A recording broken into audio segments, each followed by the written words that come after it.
មានគុណសម្បត្តិនិងគុណវិបត្តិអ្វីខ្លះនៅពេលដែលបងប្អូនខលិចនាឡិកា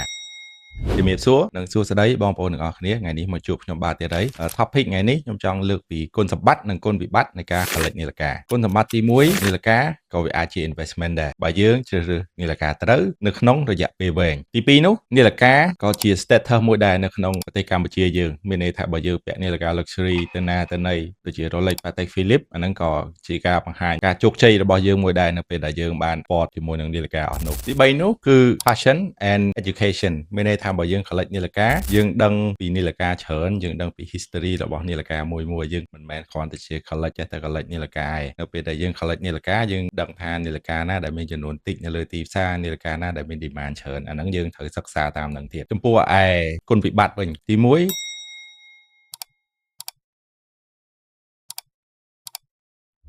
មានគុណសម្បត្តិនិងគុណវិបត្តិអ្វីខ្លះនៅពេលដែលបងប្អូនខលិចនាឡិកាជំរាបសួរនិងសួស្តីបងប្អូនទាំងអស់គ្នាខ្ញុំចង់លើកពីគុណវិបត្តិនៃការខលិចនាឡិកាគុណវិបត្តិទី1ដូចជាការ